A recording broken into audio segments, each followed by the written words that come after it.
présenter donc avec les différents partenaires ce webinaire donc sur l'industrie du futur. Donc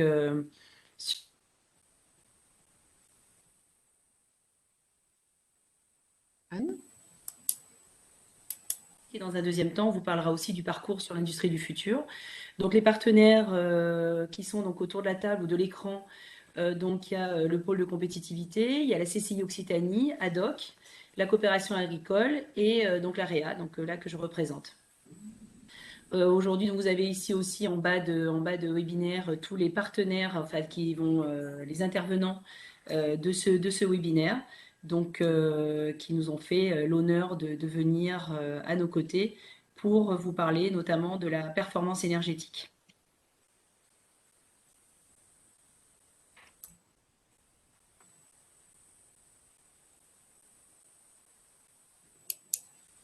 Sandrine, vas-y.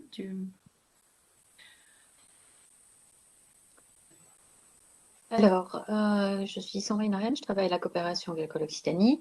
Vous dire quelques mots du contrat agroalimentaire, puisque ce webinaire s'inscrit dans ce contrat qui a été signé en novembre 2020 et qui permet de définir une vision stratégique partagée de l'agroalimentaire régional à 2025. L'ambition en fait de ce contrat, c'est de développer en Occitanie une alimentation durable, plus saine et plaisir, pardon, avec des entreprises créatrices de valeur sur l'ensemble du territoire.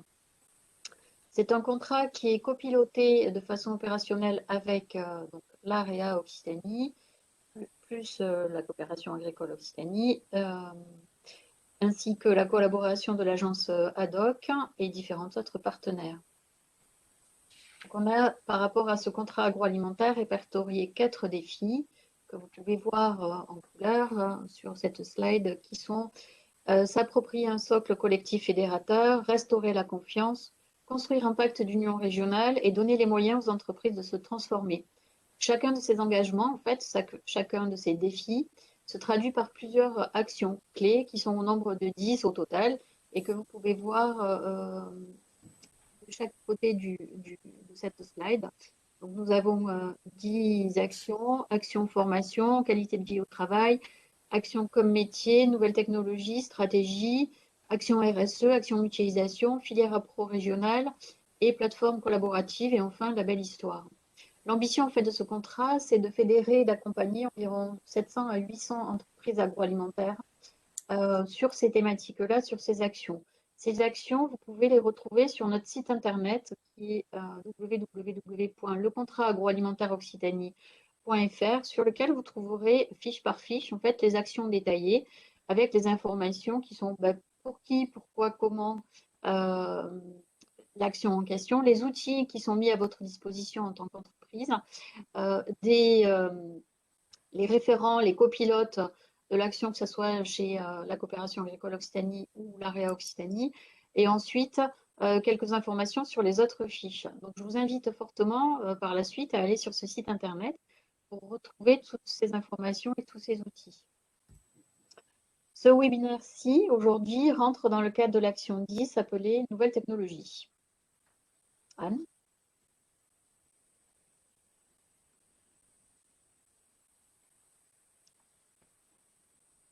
Alors, je crois que tu m'entends, Anne? Oui, pardon. C'était à moi de tu... continuer, Ouais. excuse-moi. Oui, donc voilà, donc cette action 10, mais rapidement, hein, c'est simplement, effectivement, c'est vraiment vous accompagner dans le développement de nouvelles technologies, de la transformation.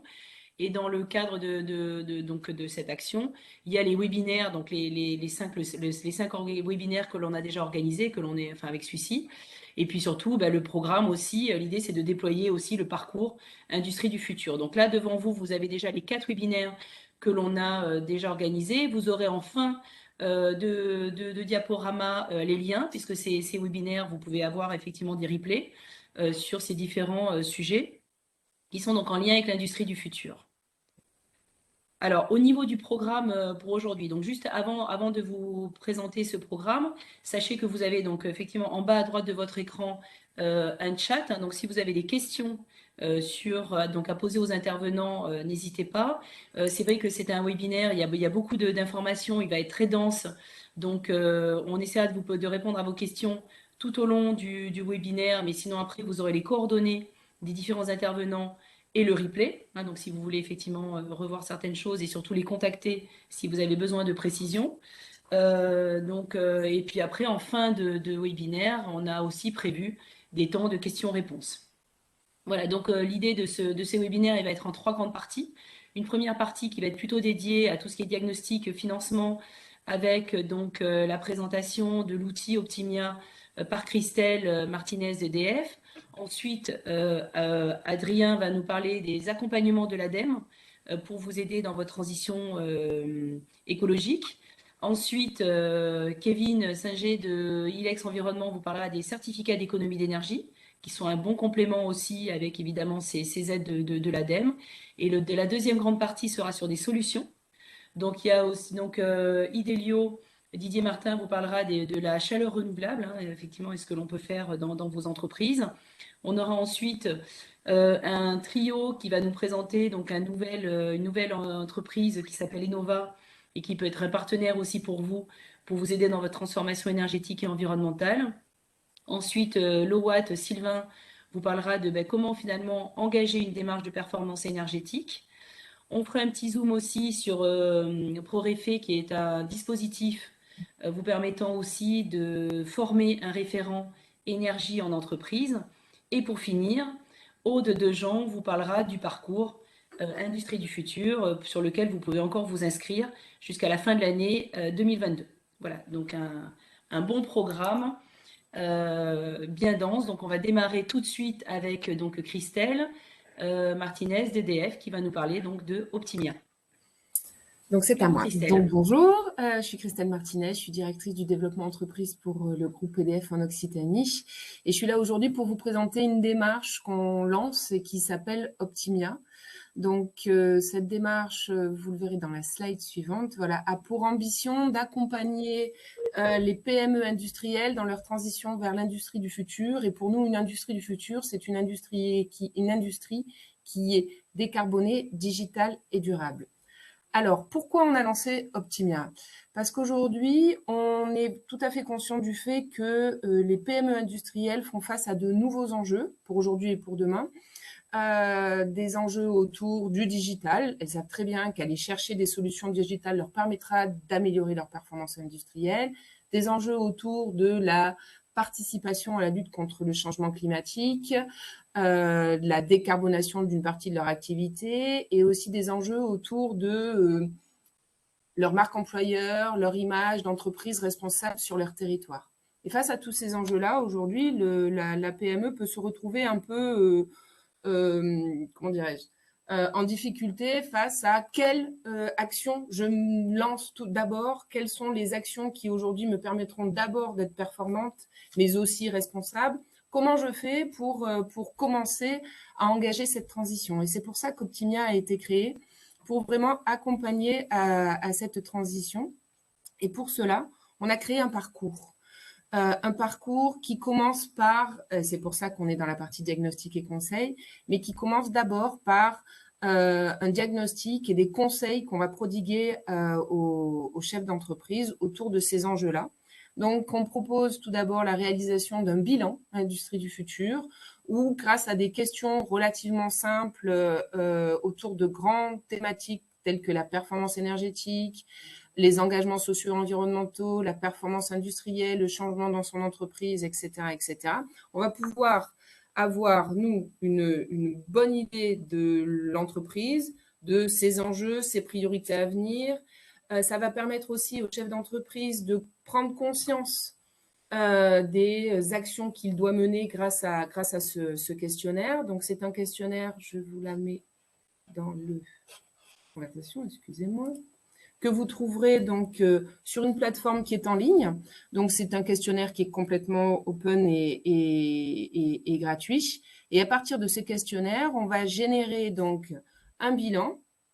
Et ce bilan va permettre de porter les premiers conseils et les premières préconisations qu'on peut apporter à la PME industrielle. Donc, on a des experts, on les appelle des conseillers Optimia de façon un peu pompeuse, qui aujourd'hui, bien évidemment, connaissent bien les problématiques de décarbonation, les problématiques aussi de digitalisation et de RSE.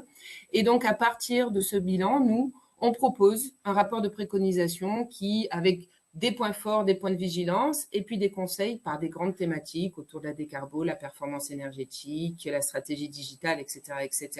Vraiment dans une logique de prise de conscience des actions à lancer, dans une logique très pragmatique, c'est-à-dire que l'idée, c'est de montrer à l'industriel quel est le champ des possibles sur les actions qu'il peut mener, et ensuite travailler à le champ des faisables. Voilà, parce qu'il y a un champ des possibles, et puis après, à partir de ça, c'est quels sont mes grands enjeux, quels sont mes moyens, quelle est mon ambition, et par quoi je commence.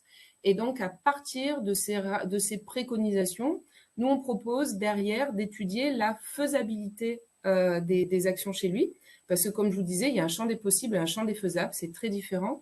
Et comme on se veut être très pragmatique, ensuite on propose d'étudier la faisabilité donc des actions envisageables autour de, je ne sais pas moi, un changement de groupe froid pour être plus performant, de la mise en place d'une installation solaire pour décarboner mais aussi maîtriser sa facture énergétique, et je pense que mes collègues tout à l'heure en parleront aussi. Donc, on travaille sur cette qualification.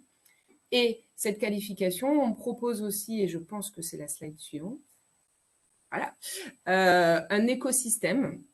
C'est-à-dire qu'après la phase de conseil, la phase de diagnostic, qui est vraiment dans une logique un peu découverte et prise de conscience, on met à la disposition donc de l'industriel un écosystème de solutions dans une logique un peu à tiroir, c'est-à-dire que l'industriel peut dire, ben voilà, mon grand enjeu aujourd'hui, moi, c'est d'abord la décarbonation, et pour cela, je vais d'abord lancer telle action. Et bien, on met à disposition un écosystème de solutions donc, qui sont vraiment dédiées aux PME industrielles, des solutions qui viennent du groupe EDF, mais pas que, qui viennent aussi de start-up spécialisées dans la performance industrielle et de PME locales avec lesquelles on initie des partenariats pour vraiment proposer un écosystème plutôt large pour répondre aux grands enjeux de l'industriel.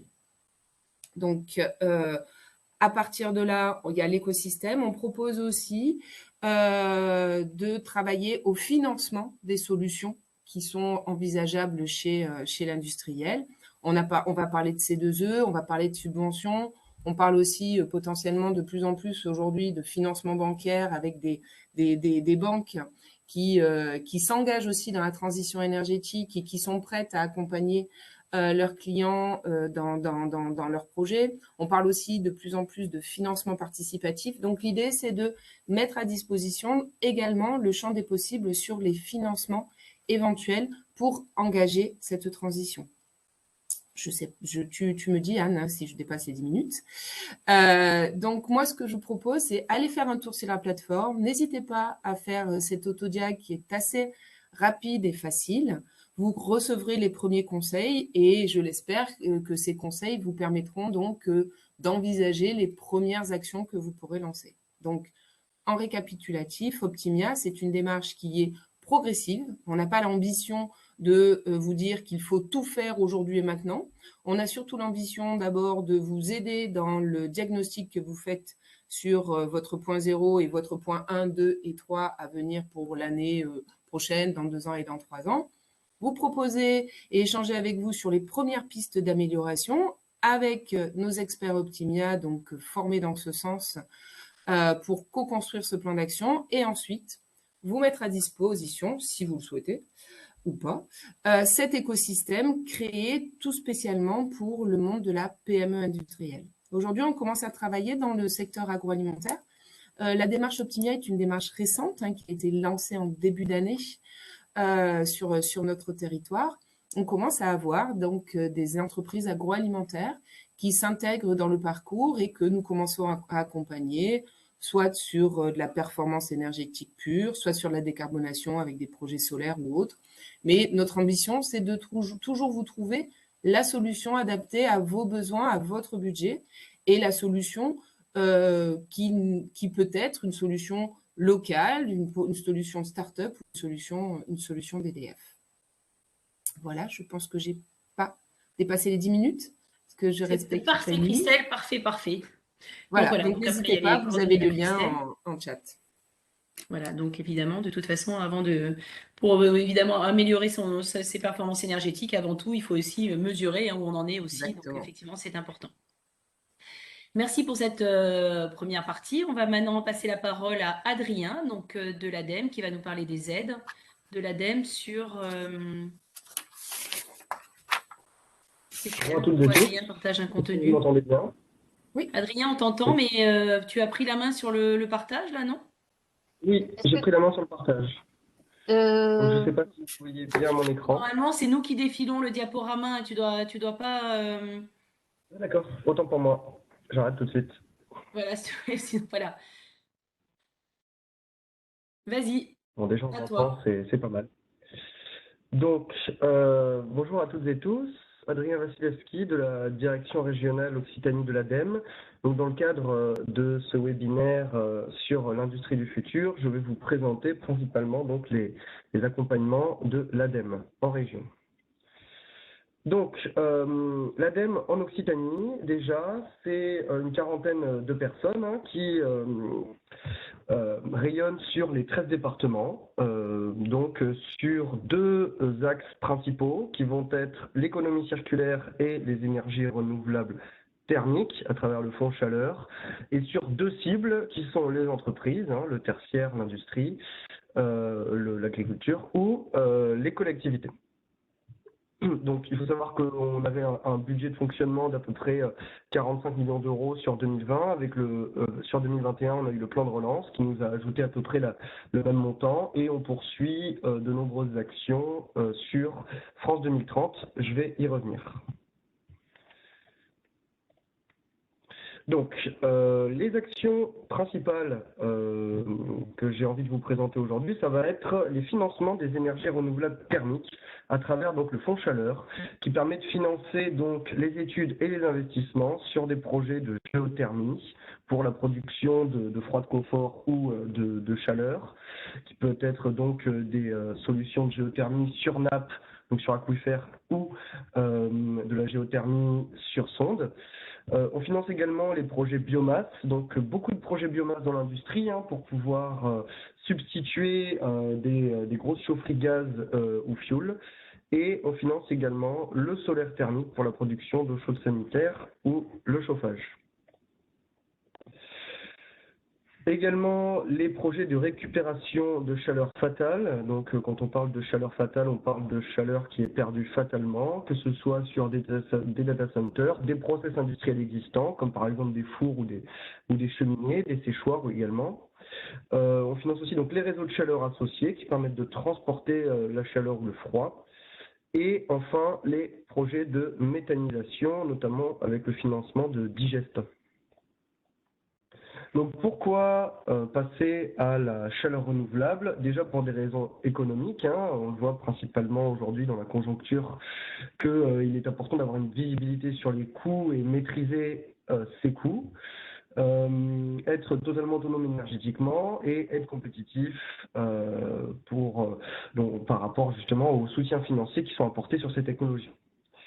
D'un point de vue environnemental, bien sûr, c'est parfaitement cohérent hein, parce qu'on substitue des énergies fossiles. Les technologies qui sont proposées sont aujourd'hui parfaitement matures et on a des retours d'expérience qui montrent que sur la durée, on a des procédés de production d'énergie thermique qui sont viables et durables. Et enfin, d'un point de vue social, on permet de pouvoir alimenter donc des actions des entreprises pour la mise en service, l'entretien. Également, par exemple, pour les chaufferies bois, on permet de pouvoir structurer des filières d'approvisionnement bois de qualité locale. Voilà tous les intérêts de passer à la chaleur renouvelable. D'un point de vue des financements, donc on est sur le petit 2, donc principalement sur des aides à la décision, donc sur des études de faisabilité, donc qui permettent de pouvoir dimensionner, étudier les caractéristiques technico-économiques de l'installation qui va être mise en place sur votre industrie, et donc qui sera financée entre 60 et 80%. Cela dépend de la nature de votre entreprise et de la taille de votre entreprise, si c'est une grande ou une petite.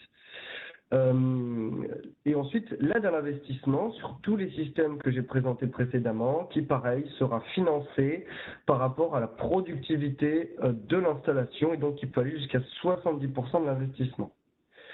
Pour les entreprises qui ont des installations solaires thermiques existantes qui aujourd'hui sont défaillantes, on finance des audits et des réhabilitations, donc des réparations de ces installations solaires thermiques pour les remettre en état.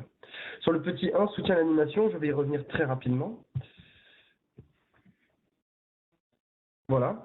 Donc sur le soutien à l'animation, on finance avec la région et l'ADEME donc des chargés de mission chaleur renouvelable qui sont au nombre de 1, 2 ou 3 par département et donc qui permettent de pouvoir accompagner les porteurs de projets tout au long de la réalisation, que ce soit déjà sur une analyse d'opportunité, donc ça veut dire qu'ils se déplacent directement sur site gratuitement et ils observent s'il est intéressant de pouvoir substituer votre système de production de chaleur ou de chauffage ou d'eau chaude sanitaire par un système d'énergie renouvelable thermique. Après ça, ils vous aident pour le dépôt de dossier et pour le choix éventuellement d'un bureau d'études qualifié pour la demande d'études de faisabilité. Puis, il vous accompagne également sur la restitution de cette étude et l'accompagnement sur la réalisation et donc l'investissement, que ce soit pour le dépôt de dossier ou pour la partie technique. Donc, ça correspond un peu à une assistance à maîtrise d'ouvrage, si je puis dire. Et tout ça, bien sûr, financé, donc gratuit. Vous avez les numéros qui sont affichés sur le support qui vous permettront de les contacter. Hein. Donc, pour l'industrie, bien sûr, ils sont parfaitement compétents et ils se déplaceront sur site pour vous aider. J'ai mis ici quelques partages d'expérience qui permettent de voir des actions qui ont été faites et concrètes et financées par l'ADEME pour substituer notamment du gaz. Je vous laisserai y aller par vous-même. Il faut bien sûr parler de décarbonation. Hein, et donc, on a 2 dispositifs en ce moment à l'ADEME. Le DIAG Décarbonation, qui permet de financer l'intervention d'une expertise pour mesurer les émissions de gaz à effet de serre de votre structure, vous accompagner dans la mise en place d'un plan d'action et vous aider pour les premières actions qui vont être mises en place. Donc, il faut savoir qu'il y a des entreprises, bien sûr, qui sont soumises à ces bilans carbone de façon réglementaire et donc elles ne pourront pas bénéficier de ces aides. Cependant, pour les entreprises qui répondent aux caractéristiques qui sont présentées ci-dessous, donc inférieures à un certain nombre de salariés, il y a des aides financières qui sont proposées donc sur le lien directement de la BPI France.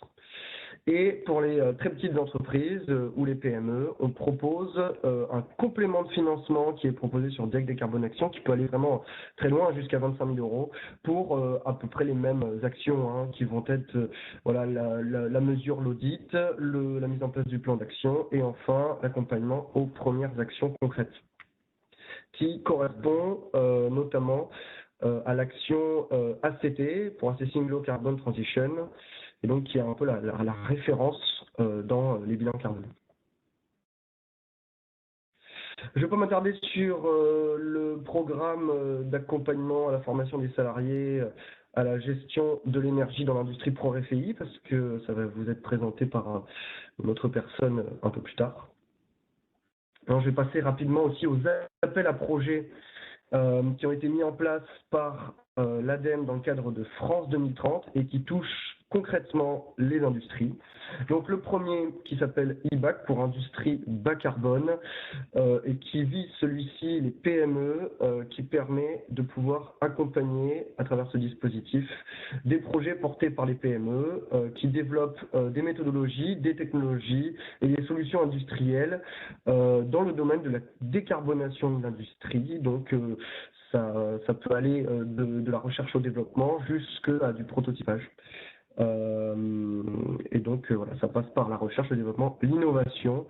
Ce sont des projets qui sont uniquement monopartenaires, qui doivent avoir une valeur qui est inférieure à 1,5 million d'euros Et donc, il y a déjà eu une clôture le 15 avril dernier, mais ce n'est pas écrit sur ce document, mais il va y avoir une autre ouverture sur cet appel à projet, voilà, qui vous permettra de pouvoir postuler là-dessus. L'appel à projet demi-bac, donc qui est similaire, sauf qu'il permet de pouvoir postuler donc à cet appel à projet sur des démonstrateurs, donc des projets qui sont un peu plus aboutis, si je puis dire, et qui permettent d'être mis en place directement dans l'industrie. On a deux volets. La brique technologique innovante avec des actions de démonstration qui peuvent être faites en consortium de plusieurs entreprises ou tout seul. Et le deuxième volet qui est porté sur une offre qui peut être globale sur plusieurs industriels et donc une offre bien sûr qui vise à la décarbonation des industriels, donc qui vise à massifier des solutions qui peuvent être de la démonstration, bien sûr, hein, sur plusieurs sites de production. Et donc voilà, on a plusieurs clôtures et donc relèves des dossiers qui sont déposés, et les projets doivent être de minimum 1,5 million d'euros.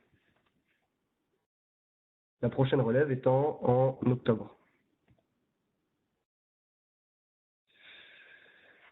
On a maintenant l'appel à projet ZIBAC pour zone industrielle bas carbone et donc qui permet de pouvoir développer des nouvelles forces industrielles, donc de la capacité d'industrialisation. Voilà, encore une fois, possible de pouvoir le faire en groupement ou seul avec des projets supérieurs à 500 000 euros. Et donc, prochaine relève le mois prochain des dossiers. Bien sûr, vous pourrez me contacter pour toute question sur ces dispositifs. Maintenant, je vais passer à des appels à projets qui sont beaucoup plus orientés développement, recherche, innovation sur les énergies renouvelables, principalement électriques et un petit peu thermiques. Donc, l'appel à projet Solinbac, qui permet donc aux industriels de pouvoir mettre en place des solutions de décarbonation avec des technologies matures, notamment des nouvelles unités de production, des investissements sur des unités de production, mais qui sont déjà existantes, hein, qui ne sont pas des démonstrateurs. Pour des projets supérieurs à 1 million d'euros, encore une fois en partenariat avec une clôture le mois prochain également. Bon, je vous remercie de votre attention. Je reste à votre disposition pour revenir sur l'ensemble des dispositifs que je viens de présenter et revenir un peu plus en détail. Là, je les ai balayés rapidement. Il y a beaucoup de choses à dire sur les conditions d'éligibilité notamment ou tous les champs d'éligibilité sur ces appels à projets. Donc, voilà, je reste à votre disposition. Merci. Merci Adrien. Donc effectivement, hein, beaucoup d'aide, donc ça peut paraître un petit peu complexe. Pas d'inquiétude, de toute façon, vous aurez les supports aussi. Et donc sur ces supports, vous avez donc les coordonnées des intervenants et dont notamment d'Adrien ici. Pour compléter donc la présentation d'Adrien, maintenant on va faire maintenant Kevin Singer va intervenir, donc ILEX Environnement, pour nous parler des certificats d'économie d'énergie. Et vous verrez que donc effectivement c'est un beau complément financier en plus de ce que l'on vient de voir avec la présentation d'Adrien. Il faudrait Donc qu'Adrien Kevin, rende à la vous. main. Adrien, il faudrait que vous rendiez la main puisque en fait vous avez passé votre diapo. Ah,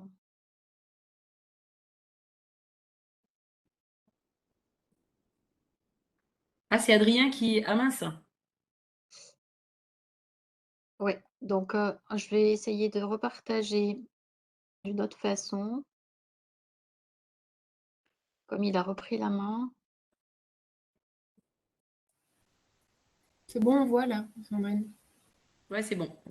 Ouais, par contre, Ouais, t'es pas au bon endroit là. Il faut que tu pas au remontes. bon endroit, donc désolée, je vais repasser ça très vite. Il faut que j'arrive à la diapo 40, semble-t-il.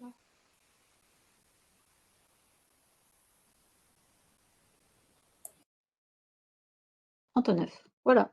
Parfait, merci. Et je suis en compagnie de Mathieu Toraval, mon collègue, qui va initier cette présentation. Bonjour. Donc, donc voilà, nous, la présentation qu'on va vous faire aujourd'hui concerne effectivement les certificats d'économie d'énergie et la manière dont utiliser ce levier qui peut être assez important dans le cadre de projets de performance énergétique. Donc, si on peut passer au slide suivant, les C2E, je pense que vous en avez déjà entendu parler plus d'une fois. C'est un système d'aide à l'investissement financé par les énergéticiens. On y reviendra juste après. Si on peut passer à la slide suivante, je vous prie. Pour nous présenter, nous, ILEX Environnement, nous sommes une entreprise d'appui technique et financier pour les projets d'investissement liés au développement durable, aux économies d'énergie. On est basé à Toulouse, on a un bureau à Paris également, et depuis notre création en 2019, nous avons accompagné à peu près 250 projets et sommes allés obtenir environ 70 millions d'euros pour nos différents partenaires de subventions, que ce soit des certificats d'économie d'énergie, dont on va parler aujourd'hui, ou d'autres subventions publiques. Je vous remercie. Les certificats d'économie d'énergie sont sectorisés. C'est quelque chose qu'il est important de garder en tête. C'est dans la sectorisation que vous voyez sous les yeux. On a entouré les 4 premiers parce que c'est ceux sur lesquels nous intervenons le plus, l'agriculture, l'industrie, les réseaux notamment de chaleur et les bâtiments tertiaires, mais il existe également des C2E dans les transports et les bâtiments résidentiels. Pour revenir peut-être sur l'origine des certificats d'économie d'énergie, il faut garder en tête que les pouvoirs publics, pour atteindre leurs objectifs, notamment d'économie d'énergie, ont un nombre de leviers assez limité. Soit ils vont avoir des dispositifs plutôt coercitifs, donc des mesures contraignantes. Je pense, là j'en ai mis une liste qui n'est pas exhaustive, mais je pense au décret tertiaire, où les bâtiments tertiaires depuis de 1000 m² doivent effectuer 40% d'économie d'énergie d'ici 2030 par rapport à une année de référence, donc c'est quand même assez important. La F-Gaz sur les groupes de production de froid, qui va réglementer l'utilisation de fluides frigorigènes qui ont un potentiel de réchauffement global important. Donc, toutes ces mesures vont être assez difficiles à suivre pour les différents partenaires. Mais d'un autre côté, il y a des dispositifs incitatifs. Donc, si on prend les certificats d'économie d'énergie, comme les autres subventions, les DC2E ont été créés, si on peut passer à la slide d'après, je vous prie, en 2006. Et depuis continue. Excusez-moi, on peut passer à la slide d'après, je vous prie. Oui, voilà. Merci. Et a été donc créé en 2006 et continue depuis à être développé de plus en plus pour être vraiment pérennisé. On est sur des périodes pluriannuelles. On est rentré cette année dans la 5e période.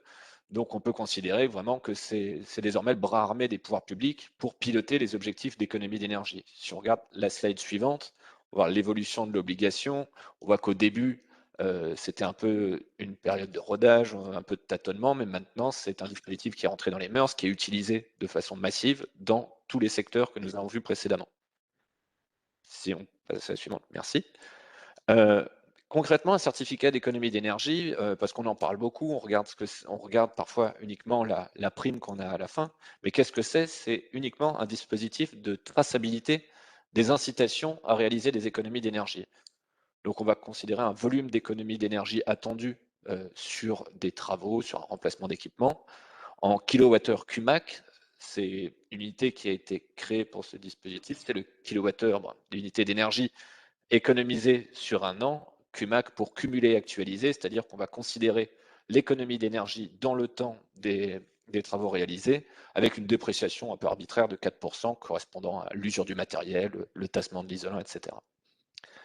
Pour calculer ces kilowattheures QMAC, il existe à peu près 200 fiches d'opérations standardisées qui sont publiées, modifiées par décret par les pouvoirs publics, qui vont simplifier le calcul des économies d'énergie. On ne va pas à chaque fois rentrer forcément dans le détail important des projets pour que ça soit plus fluide, mais si on a un projet qui sort un peu du cadre, il est toujours possible de mettre en œuvre ce qu'on appelle des opérations spécifiques, ou alors on va refaire le calcul pour obtenir un montant de kilowattheure QMAC.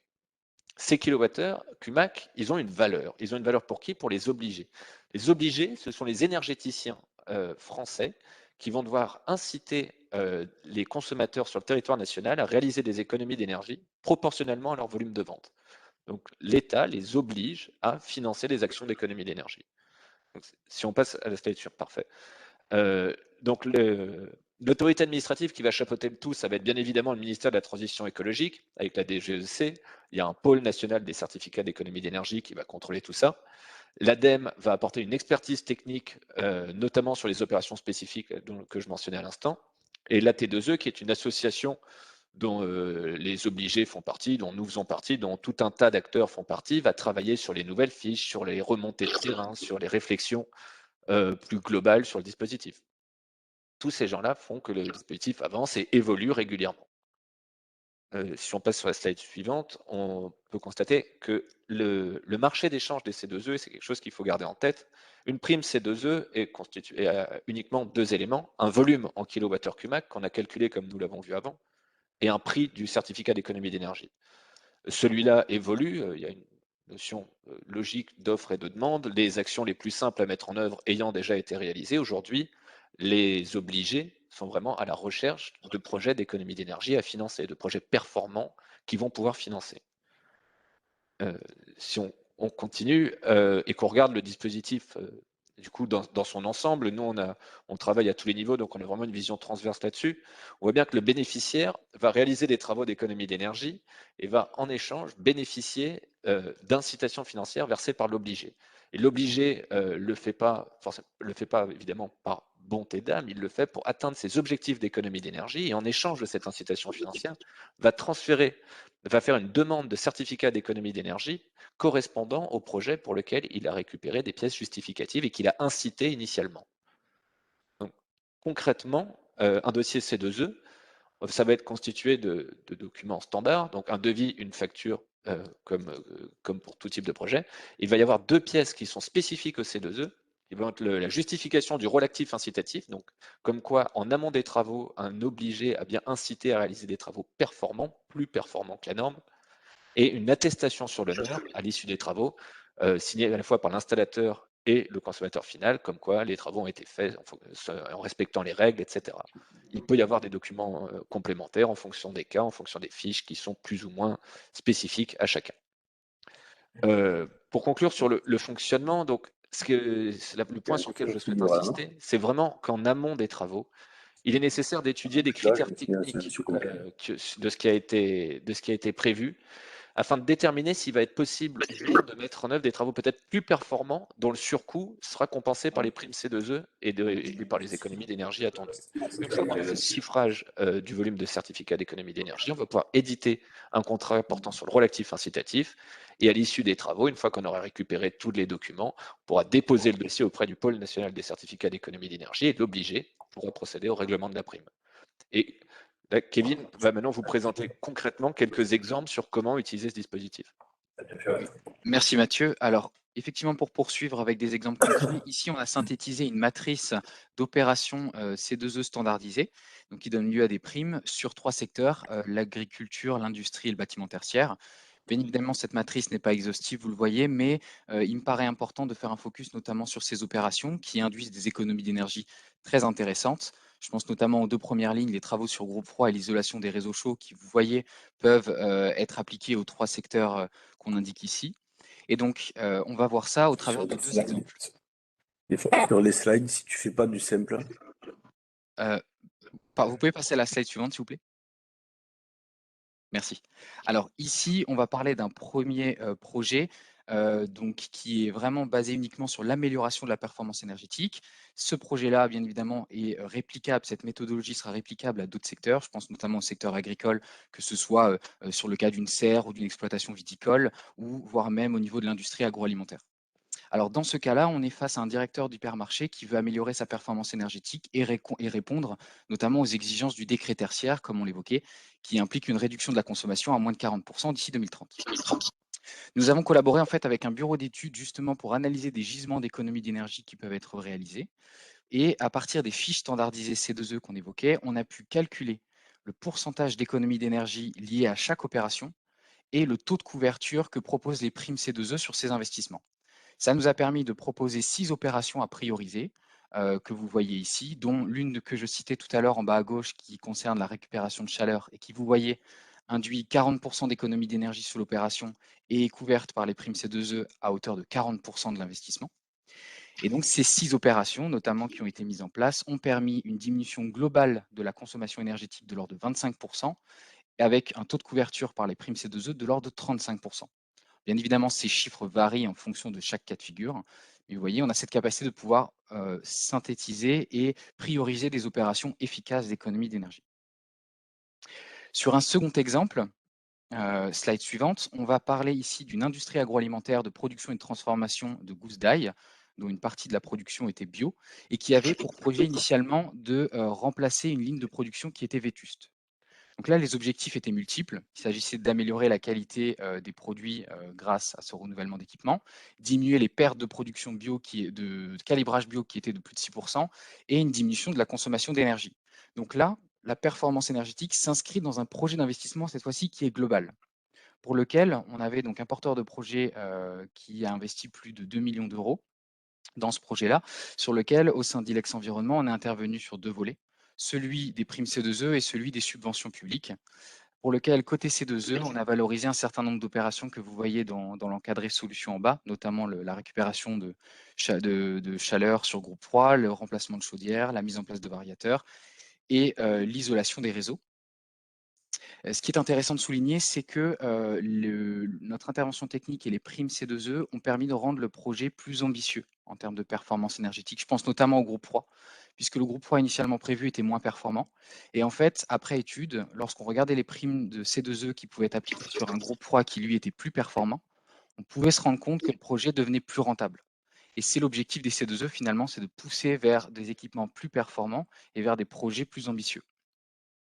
Et d'autre part, côté subvention, les travaux de R&D d'adaptation des technologies innovantes, je pense notamment au trieur optique et au froid, ont également pu être appliqués, ce qui fait que le porteur de projet a bénéficié d'une aide au total qui a couvert 40% de son projet d'investissement, une diminution de sa consommation d'énergie de l'ordre de 30% et une diminution de ses pertes de bio de l'ordre de 3%. Enfin, au final, à moins de 3%.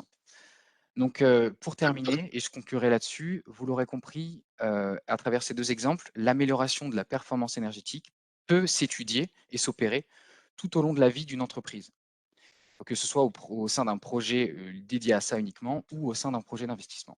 Et ces primes C2E, elles représentent vraiment un levier financier incitatif qui est fort et qui va justement soutenir ces opérations d'économie d'énergie qu'on a citées. Ces opérations, elles vont nécessiter des analyses techniques et financières pour lesquelles voilà, il ne faut pas notamment hésiter à nous solliciter si vous avez des questions. Merci. Merci à vous pour cette présentation. Maintenant qu'on a parlé de tout ce qui était donc diagnostic et financement, à moins qu'il y ait des questions, pour le moment il n'y a pas de questions, ça doit être très très clair. On va continuer sur les solutions. Donc on va laisser la parole à Didier Martin de la société Idelio, qui va nous parler du défi de la chaleur renouvelable dans l'industrie. Alors, je vais rechercher, je suis désolée, hein, mais apparemment vous ne voyez qu'une partie de l'écran, donc je vais faire en sorte de vous remettre le fichier initial pour que vous ayez quelque chose en grand écran. Le fait d'avoir pris la main tout à l'heure a été un peu Perturbant. perturbant, c'est exact.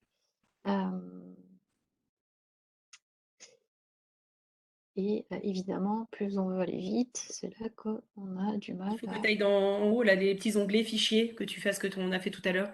Ouais, Tout ouais, en haut à tout à fait. gauche. Alors, parce que je ne sais pas ce que vous voyez en ce moment. Pour le moment, on voit la dernière slide de Adrien. D'accord. Ok. Donc,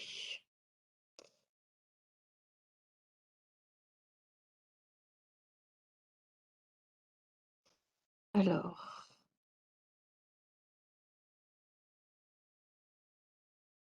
je n'arrive pas à remettre la main sur mon document. Je vais peut-être retenter de partager tout à l'heure. Paramètres d'affichage, basculer en mode présentateur. Et là, c'est bon, là, si tu as le document fait défiler, là.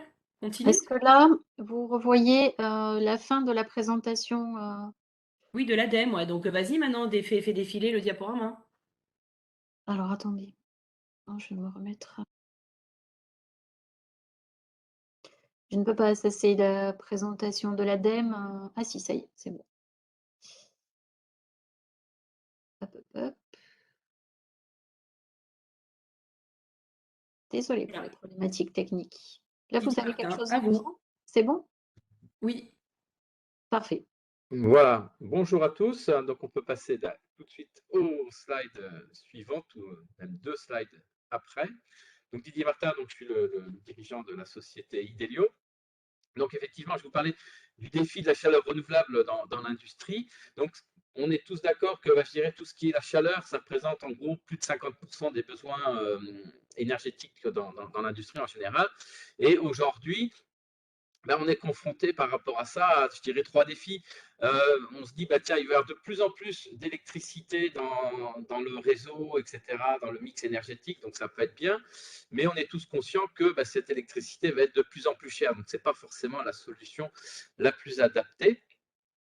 Après, la chaleur, il faut décarboner, ça c'est une nécessité pour tout le monde. Ça veut dire bien souvent se passer de gaz naturel, et puis c'est vraiment d'actualité en ce moment, et ce n'est pas toujours facile de se passer du gaz naturel. Et puis l'autre problématique que rencontrent les industriels par rapport à cette chaleur renouvelable, c'est qu'on aimerait avoir un peu de stabilité et de vision à long terme sur les prix, ne pas être soumis, je dirais, à trop comment dire, de volatilité de tous ces prix. Voilà, donc les solutions, on les connaît un petit peu tous. Bon, il y a la fameuse stratégie de négawatt, sobriété, efficacité renouvelable. Donc, on travaille tous sur ces points-là. Et puis après, ça veut dire peut-être être moins dépendant des réseaux électriques qui risquent d'être de plus en plus chers. Et puis être moins dépendant des réseaux gaz naturels qui sont aussi chers. Et puis avec de la volatilité. Et puis surtout, beaucoup d'émissions de carbone associées, la solution, c'est de produire le plus possible localement ces énergies renouvelables. Ça va être de développer, on va le voir tout à l'heure dans notre cas, essentiellement tout ce qui est énergie solaire. Pour résumer, je dirais qu'il faudrait que chaque site industriel devienne à part entière une centrale solaire. Et pourquoi pas, dans tout le cadre du développement de l'autoconsommation locale ou collective dans un périmètre autour de l'industrie, bien souvent aussi, pourquoi pas en lien avec l'agrivoltaïsme, utiliser toute cette production d'énergie de proximité, c'est une solution qui peut être très, très importante. Et notre objectif, nous, chez Idelio, on le verra, c'est d'augmenter le plus possible le pourcentage d'énergie renouvelable et surtout pour nous, d'énergie solaire dans le mix énergétique. Un petit focus sur les prix, parce que finalement, c'est quand même ça qui est important. Donc, j'ai essayé de schématiser parce qu'il y a beaucoup de prix. Le monde d'hier, je dirais, c'était effectivement un gaz naturel pas cher du tout. Pour l'instant, c'est terminé. Certains disent que demain, il va redevenir pas cher, mais j'en suis pas sûr. C'est une taxe carbone qui reste peu élevée par rapport au coût de la décarbonation à mettre en place. Et puis, beaucoup d'industriels sont exonérés. Si on regarde les énergies renouvelables d'aujourd'hui, c'est vrai, elles sont en moyenne, je dirais, un petit peu plus chères que la superposition du prix du gaz naturel et de la taxe carbone, mais on a des aides publiques pour aider les industriels à aller vers la décarbonation. Demain, il est fort probable que le gaz naturel soit un peu plus cher, puisque il y a toute une partie de notre approvisionnement qui vient de Russie, qui peut-être demain, on n'osera plus trop y aller pour de multiples raisons. Donc ça va probablement faire monter le prix du gaz naturel. Donc ça, c'est un pari que chacun peut faire. La taxe carbone, vu l'urgence climatique, elle risque aussi d'augmenter. Donc tous ceux qui vont rester avec l'énergie d'hier, si je puis dire, risque d'être pénalisé d'un point de vue financier par rapport à des énergies renouvelables. Donc, on voit bien qu'on va passer d'un système où on avait de l'aide publique à un avantage concurrentiel pour ceux qui vont avoir fait le pari des énergies renouvelables au bon moment. Et je dirais qu'aujourd'hui, on est dans la phase de transition. Donc, si on se débrouille bien, on peut avoir les aides publiques par rapport à l'énergie d'hier et bénéficier demain d'avantages concurrentiels. Voilà. Donc, ça, c'est pour inciter tout le monde à accélérer. Maintenant, comment choisir sa solution? Si on se place plus dans le cas du solaire, par exemple, ça va être, par exemple, de quelle surface on dispose. Ça, c'est important. Où est-ce qu'on est situé? Quelle est la ressource solaire que l'on peut valoriser? Un autre point important, c'est nos cycles de fonctionnement. Est-ce qu'on fonctionne de manière continue toute l'année? Est-ce qu'on fonctionne que la semaine, que la journée? Donc, on va avoir des besoins de stockage. quelle température on fonctionne en process. Est-ce qu'on est plutôt à moins de 80 degrés, plutôt entre 80 et 250, au-delà de 250? Ce n'est pas les mêmes technologies que l'on va mettre en place. Et puis, quelle stratégie d'investissement on a par rapport à tout ça? Puisque les énergies renouvelables, ce qui change par rapport à l'électricité et au gaz, c'est que on achète ça au kilowattheure par kilowattheure. Alors que les énergies renouvelables, bien souvent, c'est on investit tout d'un coup et on achète du stock en quelque sorte. Et comment on veut le financer? Est-ce qu'on veut continuer à le financer, je dirais, kilowattheure par kilowattheure? Dans ces cas-là, on va mettre une solution avec de la vente de chaleur, par exemple, ou alors on investit directement avec ses fonds propres.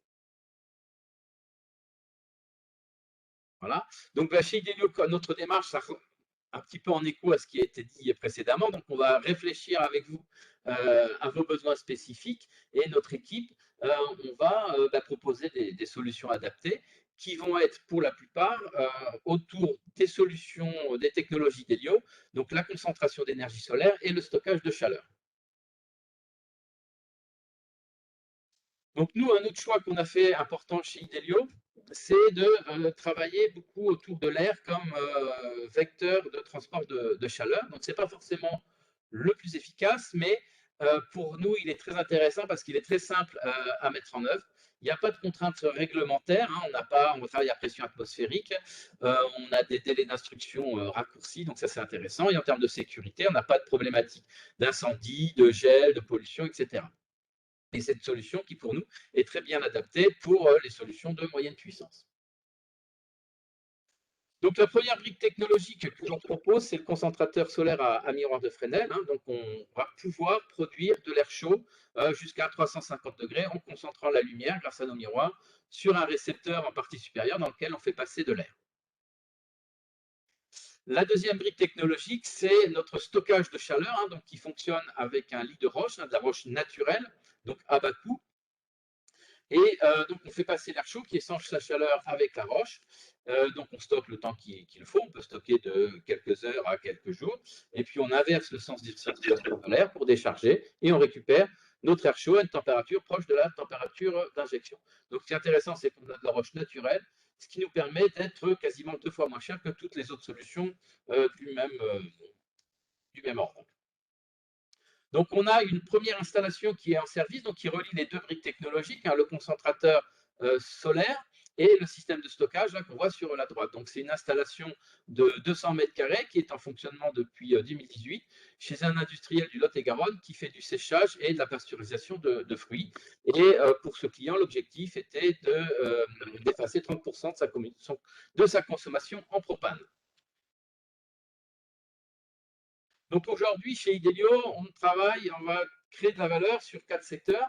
D'une part, la production d'air chaud de température avec notre système Helioprod, surtout pour des applications de séchage, de fruits, de bois, de matériaux, de construction ou de déchets.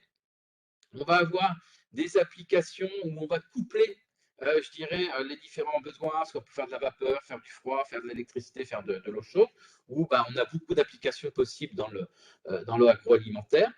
On a également toute une possibilité de stockage de chaleur fatale, on le verra tout à l'heure, et du stockage thermique d'électricité verte, que je vous présenterai tout à l'heure. Donc, le premier cas qui est la production d'air chaud de température, donc ça c'est le schéma de procédé chez Fruits Gourmet. Donc, on voit que si on a du soleil, on va alimenter en direct le client. Si on a trop d'énergie, on va le mettre dans le stockage. Et puis, le soir, par exemple, on va décharger notre stockage en inversant la circulation directement dans le process des équipements de séchage du client. Le deuxième cas qui peut être intéressant, c'est quand on va faire les couplages. Donc, on va travailler, par exemple, avec de l'air chaud. Donc là, l'objectif, ça va être d'utiliser au mieux toute la chaleur utile. Donc, par exemple, entre 350 et 150 degrés, on va produire de la vapeur basse pression. Ensuite, avec l'air résiduel, entre 150 et 80, on va alimenter un groupe à sorption pour faire du froid. Et puis, le résidu, on va, par exemple, faire de la production d'eau chaude. Voilà, donc ça, c'est un produit intéressant. La récupération de chaleur fatale, donc on peut soit récupérer directement les fumées, soit on va mettre en place un échangeur, mais notamment par exemple si on a des fumées qui sont un peu corrosives ou un peu encrassantes, là c'est plus compliqué. Là on va fonctionner de deux façons différentes, soit on alimente un stockage en charge-décharge en fonction des besoins, soit on a deux modules qui vont fonctionner de manière alternative. Et puis après, on va pouvoir alimenter le process client qui va récupérer et valoriser cette chaleur fatale. Et puis, donc, on arrive au dernier slide. Donc là, c'est quelque chose qui peut être intéressant. Si on est dans une zone où on n'a pas beaucoup d'ensoleillement direct, on va s'apercevoir que finalement, l'énergie produite à partir de photovoltaïque est à peu de choses près au même coût que la production de chaleur produite par des panneaux solaires. Donc là, ce qu'on va faire, on va stocker cette électricité sous forme de chaleur à haute température, donc on a un stockage assez réduit, et puis on va pouvoir réutiliser cette chaleur dans le process industriel. Donc l'avantage, c'est quoi là? C'est qu'on va pouvoir dimensionner notre système sur les besoins divers, et en été, on aurait trop d'énergie solaire, si je puis dire, mais on va pouvoir la réinjecter dans le réseau ou en autoconsommation, pourquoi pas pour produire de l'hydrogène. Donc là, j'ai mis un petit schéma que vous pourrez regarder plus attentivement. L'intérêt, c'est qu'on peut avoir un très haut taux d'effacement du gaz naturel, jusqu'à 75%, avec une très bonne utilisation de l'énergie photovoltaïque. Et en global, c'est là où ça change par rapport à du solaire thermique conventionnel, on a réellement 100% de chaleur, d'énergie utile. Rien n'est gaspillé, alors que dans du solaire thermique plus classique, en été, parfois, on a un petit peu trop de solaire et on ne sait pas, il risque d'être perdu. Et du fait qu'on est à haute température, ça permet d'effacer beaucoup plus de gaz naturel dans le process. Donc c'est ça qui est également très intéressant. Et puis vis-à-vis du banquier, si il s'avère que le process client est défaillant ou n'a plus besoin d'énergie, on produit toujours de l'électricité et on peut la revendre à 100% au réseau. Donc ça favorise aussi, je dirais, ça fiabilise et sécurise l'investissement vis-à-vis des banquiers. Voilà, je vous remercie. Alors, j'ai oublié de mettre mon adresse, mais n'hésitez pas à me contacter, on pourra vous fournir les coordonnées. Merci. Ce qu'on pourra faire, c'est rajouter à la limite vos coordonnées à la fin Oui. du diaporama. Voilà, on fera ça, je vous le donnerai. Ça sera plus simple. Voilà. Merci pour cette présentation. On va maintenant passer la parole à Enova, enfin au groupe qui représente Enova, comme partenaire local de la transformation énergétique et environnementale pour les entreprises agroalimentaires. À vous la parole. Merci Anne, bonjour à toutes et à tous. Alors je me présente, je suis Hervé Barba, le directeur général du groupe Barba. Par la suite, vous aurez l'occasion d'avoir la présentation en direct par mes partenaires qui sont avec moi dans la salle. Alors, je vais vous présenter Enova. Enova, on peut revenir sur la précédente slide, s'il te plaît, Sandrine, voilà, merci. Du coup, Enova, c'est une entreprise qui a été créée à la suite d'expériences que moi-même j'ai pu avoir à vivre en tant qu'industriel de l'agroalimentaire. Alors, mon entreprise, c'est le groupe Barba, on est industriel dans l'agro, mais dans les produits de la mer surtout. On a 2 unités de production, une basée à Béziers, l'autre basée à Barcelone. Et au cours de notre vie pro d'industriel de l'agro, on a eu à faire face justement à ces coûts d'énergie qui sont importants. Et on s'est très tôt mis dans les solutions du moment. Donc il y a plus de 10 ans de ça, on était dans le solaire. Il y a plus de 10 ans de ça, c'était notamment du solaire en revente au réseau. Ensuite, on est allé vers des solutions de performance énergétique dans notre nouvelle usine que nous avons construite en 2017, donc sur Villeneuve-les-Béziers. Et une usine sur laquelle on a également mis du solaire, toujours en revente au réseau, puisque c'était la solution la plus pertinente à ce moment-là. Voilà, donc du coup, fort de cette expérience-là, j'ai souhaité aller plus loin et essayer d'apporter des solutions à des problématiques que j'avais moi-même rencontrées lors de ces mises en place de solutions-là. Voilà, donc on peut passer à la slide d'après, s'il vous plaît. Voilà, donc Enova, en gros, c'est un service de performance donc énergétique créé par donc, un industriel de l'agro que je suis pour, en priorité, les industriels de l'agroalimentaire. Donc, on apporte un service concret et pragmatique, puisqu'on n'a pas de temps à perdre en tant que dirigeant d'industrie agro. Il faut vraiment qu'on nous apporte des réponses à des questions qu'on se pose, ou des solutions même à des questions qu'on ne se pose pas, mais quelque chose de pragmatique et rapidement possible à mettre en place. Et tout ça dans le sens de la performance énergétique, puisqu'aujourd'hui, et encore plus qu'hier, lorsque j'ai démarré, on subit le coût de l'énergie et c'est pas prêt, comme ça l'a été dit dans les présentations précédentes, de se renverser ou de changer de voie, quoi. Voilà. Donc, ces solutions qu'on envisage d'apporter, on les apporte par la coordination, déjà dans un premier temps, d'un écosystème de compétences. Et en étant un peu chauvin, on cherche à rassembler des compétences locales, donc régionales, pour apporter tout un tas de services. Voilà, donc je reparle de cette expérience-là qu'on a pu avoir sur le site de Béziers, sur lequel on a poussé vraiment la performance énergétique. Donc mon frère Benoît, qui est aussi co-directeur général du groupe familial, nous sommes la 5e génération, et moi-même avons décidé de nous associer avec Mathieu Dossat pour créer cette société, donc Enova. On peut démarrer sur le slide d'après, si possible. Voilà. Alors, je vais donner la parole à Mathieu Dossat, du coup, qui va se présenter et vous faire un retour rapide sur le retour d'expérience du groupe Barba. Alors, ne soyez pas étonnés, on va changer. Ça sera un coup Mathieu, un coup moi, et puis tout à l'heure, vous aurez Johan Bousquet qui prendra la parole également. Bonjour à tous. Merci Hervé de me donner la parole.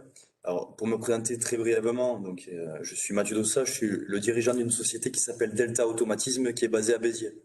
En fait, on est spécialisé dans l'automatisme et l'élec industriel. Et donc, par extension, les solutions de performance énergétique liées à l'électricité. C'est dans ce cadre-là que j'ai fait la connaissance d'Hervé, parce qu'on s'est attaqué à ces problématiques, il vient d'en parler, les problématiques de consommation, de surconsommation de son usine. Et donc, on lui a apporté des solutions qui nous ont permis de nous connaître et Hervé en a jugé la pertinence. Donc, je vais vous expliquer comment on s'y est pris pour le faire chez Hervé, au sein du groupe Barba. Quand on déploie une stratégie de performance énergétique, on passe toujours par un audit, au minima, pour voir quels sont les postes de consommation les plus importants et pour s'y attaquer directement. Donc, chez Hervé, sans surprise, les postes de consommation importants, c'était la production de froid, déjà dans un premier temps, puisqu'il a un stockage à très basse température, le plus grand de France, je crois, à moins 60 degrés. Donc on s'est attaqué à ce poste-là, à la production de chaud, à l'éclairage bien entendu, et aussi à la production d'air comprimé et d'azote. L'idée, c'était de faire la chasse au gaspillage déjà sur ces postes. Slide suivant, s'il vous plaît. Donc cet audit nous permet de cibler des solutions de performance énergétique. Elles sont nombreuses, j'en ai listé quelques-unes sur le slide que je vous présente, que Delta Automatisme sait déployer. Alors, je vais les commenter très rapidement. L'idée, c'est de vous donner un bref aperçu de ce qu'il est possible de faire. Il y a la déstratification, notamment, qui permet de faire des économies de chauffage sur les bâtiments de grande hauteur, notamment, en homogénéisant l'air d'un bâtiment. L'éclairage LED, bien entendu, tout le monde connaît ces solutions-là. La compensation d'énergie réactive, qu'on a pu mettre en place chez le groupe Barba. La récupération de chaleur aussi, ça a été évoqué lors des présentations précédentes que nous avons déployées au sein du groupe Barba. La variation de vitesse qui permet d'adapter la vitesse des moteurs sur différents process, soit sur des machines, soit sur des centrales de traitement d'air, par exemple, des climatisations dans des grands bâtiments. Et le pilotage intelligent du bâtiment et le management de l'énergie qui vont permettre d'adapter les solutions qu'on retrouve dans un bâtiment telles que la climatisation, l'éclairage, les ouvrants, à l'utilisation réelle qu'on en a au sein du bâtiment. Voilà, on peut aller au slide suivant. L'idée, c'était d'apporter des solutions concrètes, pragmatiques qui puissent amener très rapidement des économies d'énergie.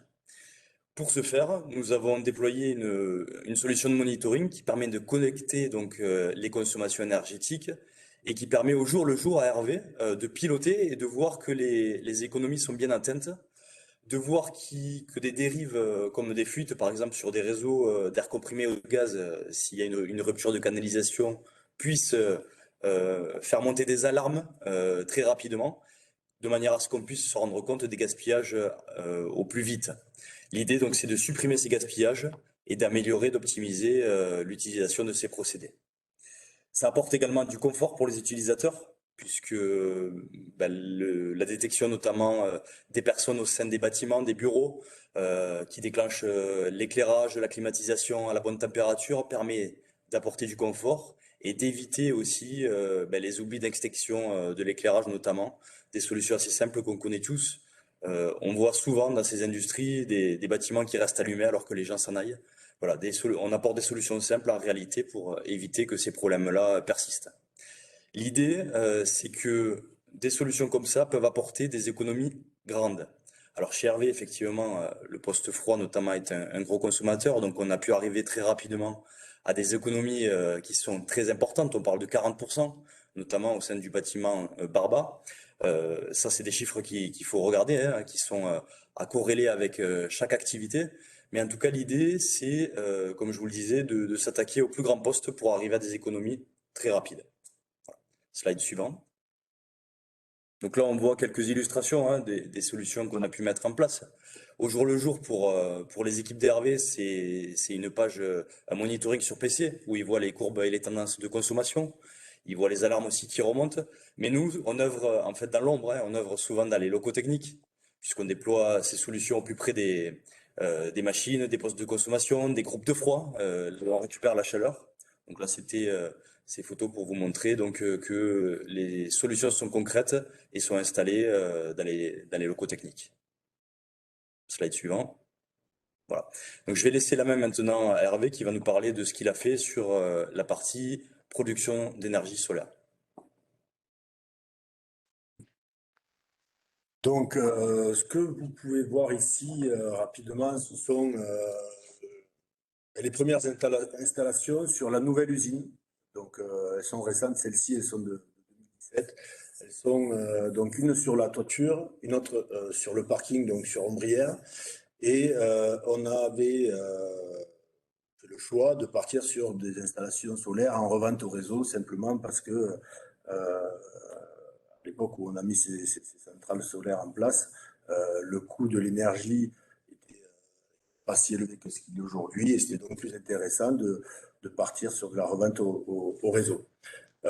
Tout ça pourquoi? Parce que en tant qu'industriel de l'agroalimentaire, on a des obligations aussi, donc de durabilité, de pérennité de notre entreprise et de durabilité. Bon, moi, je suis bien placé pour en parler. On est la 5e génération. Si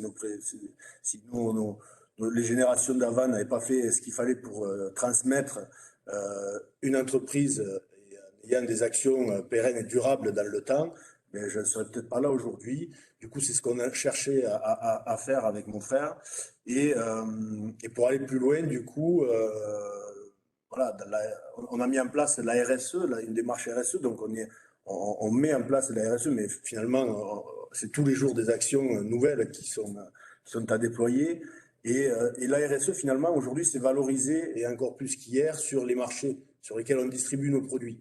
Donc c'est quand même un point intéressant en tant qu'industriel à ne pas oublier, c'est que ça peut nous permettre de gagner des marchés si on a une démarche RSE bien perceptible, bien visible et sur laquelle on peut communiquer positivement et donc durablement suivant les différentes solutions. Donc on s'est accompagné d'un expert donc en la matière qui est la société Total Énergie pour déployer nos différentes centrales sur notre précédente usine, sur notre nouvelle usine donc de Villeneuve. Hervé, il faut vraiment accélérer. Là, il te reste 1 minute. Hein, il faut aller. On peut passer le slide d'après. Voilà, donc là, je vais passer la parole à Johan Bousquier pour qu'il puisse vous donner 2-3 éléments concernant l'installation en autoconsommation, puisqu'on a décidé de partir par la suite sur une option en autoconsommation. Voilà, donc là, c'est la dernière en date, qui date de 2020. Eh bien, bonjour à tous, merci Hervé. Donc, pour ma part, je suis responsable développement France pour Total Energy pour la partie offre solaire B2B. Et j'ai le plaisir d'accompagner Hervé, le groupe Barba, avec de nombreux projets avec la société Delta, dans le cadre d'efficacité énergétique et de réduction de consommation. Alors effectivement, l'avènement de l'autoconsommation, l'augmentation du mégawattheure, on en est tous conscients et le solaire est finalement une belle arme pour s'en protéger.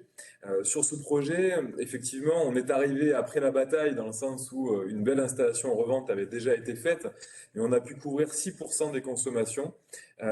Et vous pouvez voir donc sur le graphe ci-dessous qu'on a dès le départ une trésorerie positive sur cette opération et dès la 10 ou 11e année, on vient avoir payé le projet et générer un cash flow positif très important. Ce cash flow, il est important au regard du chiffre d'affaires ou de la rentabilité finalement modeste, mais ce qui est très important pour les acheteurs et les bilans comptables, c'est la protection contre l'augmentation du coût de l'énergie. Plus vous allez produire votre propre énergie, moins vous allez être tributaire du réseau et plus vous allez avoir de la visibilité sur vos charges. Et c'est ce que va vous permettre le solaire en autoconsommation, au-delà de contribuer aux objectifs de réduction de gaz à effet de serre dont on a tous grandement besoin, c'est aussi de la protection sur votre budget tout simplement. Alors, ces projets, on voit qu'ils donnent de la transparence technique, de la visibilité de charges, mais c'est aussi un coût et un CAPEX. Donc un CAPEX, un montant d'investissement, et c'est là qu'Enova peut compléter des solutions donc, où nos clients investissent. Et effectivement, Enova a conçu une solution assez intéressante en termes de financement. Et donc, je finirai par vous présenter les solutions d'Enova. Effectivement, l'idée d'Enova, c'est déjà de passer par un pré-diagnostic que nous allons proposer gratuitement aux membres de l'AREA. Ce pré-diag, on le veut aussi très pragmatique, très efficace, avec un temps de 45 minutes à nous accorder, qu'on peut faire d'abord par téléphone. L'idée, c'est de récupérer plusieurs choses. Déjà, premièrement, votre potentiel solaire. Est-ce que vous avez des toitures inexploitées, des terrains, des possibilités d'implantation d'ombrières sur vos parkings?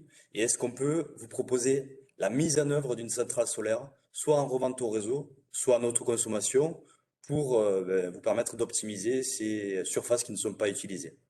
Derrière, si vous voulez aller plus loin dans la démarche de performance énergétique, nous pourrons vous proposer un audit énergétique un peu plus abouti, où on va pouvoir regarder vos postes de consommation précis, regarder également l'enveloppe de votre bâtiment et vous apporter des solutions pragmatiques que nous pouvons déployer, mettre en place.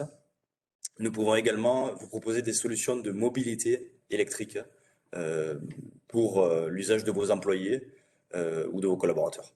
Voilà. On va passer à la slide d'après. Voilà, donc là, Yoann va vous présenter les avantages en fait de ces différentes solutions. J'ai compris qu'il nous restait peu de temps. Vous l'avez compris, le solaire, c'est une solution qui est rentable, économique, quel que soit finalement le modèle que vous choisirez, location, investissement de votre part, autoconsommation, revente. C'est un projet qui se défend économiquement et qu'aujourd'hui les banques apprécient, à savoir notamment la Banque publique d'investissement qui peut vous accompagner sur ces sujets. C'est un projet durable et responsable. Je serai à votre disposition pour répondre, effectivement, vous apporter des preuves de ce côté HSE.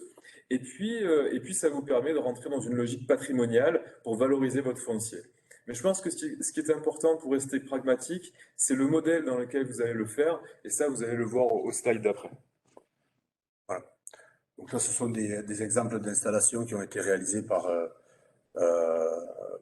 en autoconsommation, notamment par Total Energy. On va passer à la slide d'après, s'il vous plaît. Donc ça, il y a les deux schémas qui définissent rapidement l'autoconsommation et l'injection au réseau. C'est très technique. Moi, en tant qu'industriel de l'agro, honnêtement, ça ne m'a pas apporté grand-chose. Moi, ce que je voulais, c'est que ça fonctionne. Après, c'est les solutions qui sont importantes. Donc, ce qu'on apporte après, on peut passer à la slide d'après pour essayer de récupérer le temps. Donc, Enova propose deux options. Soit c'est une option, puisque c'est vrai qu'on a été mis dans le webinaire, dans la rubrique des solutions, mais finalement, on apporte, vous l'aurez remarqué, un diagnostic aussi et des solutions de financement, mais des solutions très concrètes, techniques aussi. Donc, dans les deux options d'Enova, il y a l'option où c'est Enova qui peut réaliser l'investissement. Pourquoi? Parce qu'en tant qu'industriel de l'agro, on n'a pas forcément toujours du cash à dédier à des démarches qui rentrent dans la RSE pour gagner en performance énergétique avec des achats de solutions, de machines, etc. Effectivement, on a pu voir par les précédentes présentations qu'il y a des aides, mais les aides sont souvent mises sur la phase diagnostique. Après, les achats de solutions ne sont pas forcément financés. Du coup, il y a peut-être aussi une envie de dédier son cash à son activité et non pas à ces solutions-là pour gagner en performance énergétique. Malgré tout, on sait que de gagner en performance énergétique, ça fera baisser les factures d'énergie, on est d'accord. Mais on a quand même une pression sur notre activité d'industriel de l'agroalimentaire où on va dédier tout notre cash à cette activité-là.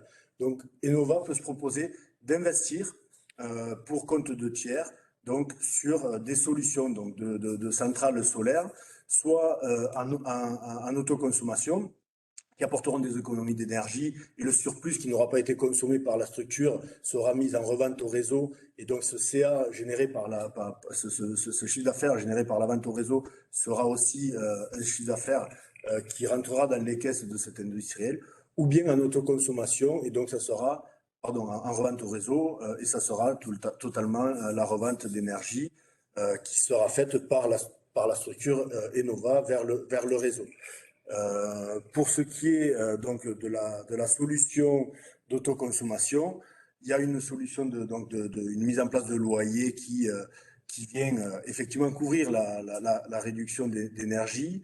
Et c'est un loyer qui correspond au droit d'exploiter la centrale, et ça sur une durée de 20 ans, le temps du contrat voilà, Hervé, là, il faut vraiment que là maintenant, on est vraiment très, très en je suis retard. désolé, en fait, si tu veux, je récupère le temps qu'on a perdu dans les précédentes présentations, donc je ne peux pas non plus faire plus vite que la musique. Oui, mais là, c'est vrai que c'est. Bon, vas-y, finis. Par contre, tu as sauté la dernière slide, si tu me dis, je vais terminer.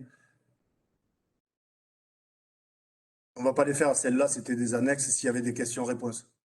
Oui, après, de toute façon, ils ont la présentation avec tous les éléments. En tout cas, Ok. merci beaucoup pour cette présentation et le témoignage.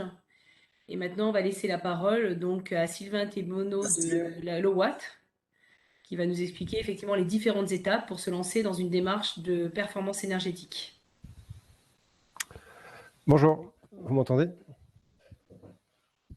Ah, j'ai un doute, moi je vous entends pas. Oui, on entend. Ah, c'est bon. Bonjour.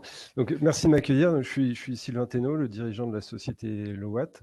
Effectivement, je vais essayer de vous présenter rapidement, de manière assez concrète, qu'est-ce que ça veut dire se lancer dans une démarche de performance énergétique, comparé à ce qu'on parle depuis tout à l'heure. Là, je parle d'une démarche qui est un peu plus, on va dire, continue et proactive. Donc, bon, très rapidement, Lowatt, c'est une jeune société que j'ai fondée avec deux associés qui sont experts énergéticiens. On est appuyé depuis 2020 par un bureau d'études qui s'appelle Indigo, qui est un gros bureau d'études en développement durable. Et on est implanté au cœur de l'Occitanie, puisque notre siège est à côté de Montpellier et il y a une agence où je travaille à Toulouse. Et donc, chez Lowatt, on accompagne nos clients à mettre en place ce qu'on appelle des stratégies énergétiques. Et on s'adresse en particulier aux industries, et encore en plus en particulier aux industries de l'agroalimentaire. Voilà, donc pour entrer dans le vif du sujet, se lancer dans une démarche de performance énergétique, parmi les points importants qu'il y a en amont de cette démarche, ça va être pas forcément d'avoir déjà plein de capteurs partout, de mesurer un peu toutes ces consommations ou encore de prévoir des investissements lourds. Mais par contre, un élément qui est important et sur lequel j'insiste, c'est avoir une volonté de la direction de soutenir cette démarche et d'être prêt à faire des choix qui vont dans ce sens.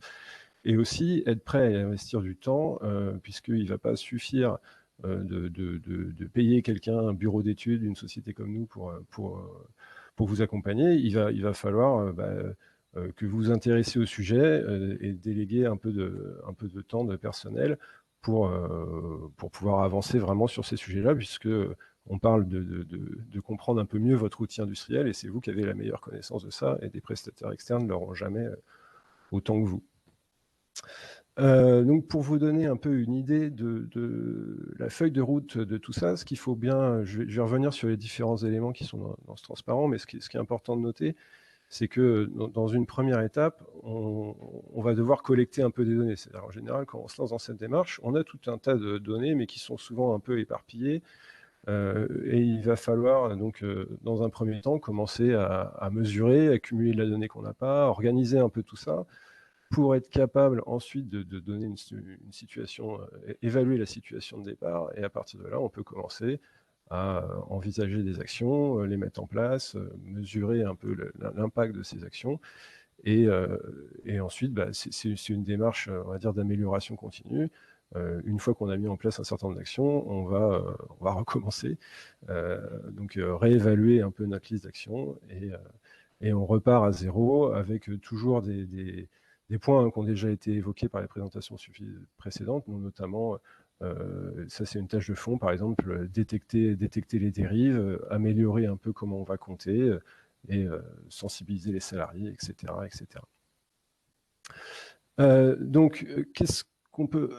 voilà, il y a eu un petit switch, un petit glitch sur le slide. Selon, qu'est-ce qu'on peut escompter d'une telle démarche? Non, c'était bien le slide suivant. Merci. Qu'est-ce qu'on peut viser avec une telle démarche? Selon ce que j'appelle le degré de maturité énergétique. Donc, le degré de maturité énergétique, c'est savoir, en gros, d'où vous partez. Est-ce que vous avez déjà considéré le sujet de l'énergie? Est-ce que vous avez un outil industriel qui est relativement récent, performant, etc. Enfin bref, est-ce que vous avez déjà un peu investi sur le sujet? Et selon, du coup, cette situation de départ, on ne va pas pouvoir viser les mêmes degrés d'économie. Donc là, ce que je vous mets, c'est à titre un peu indicatif, ce qu'on trouve un peu dans la littérature et qui correspond à nos retours d'expérience à nous. Quand on se lance dans cette démarche, on peut espérer obtenir en gros entre 5 et 10% d'économie en faisant aucun investissement, enfin des actions qui sont sans investissement, et on peut viser plutôt entre 10 et 30% avec des actions qui ont en général un temps de retour sur investissement inférieur à 6 ans.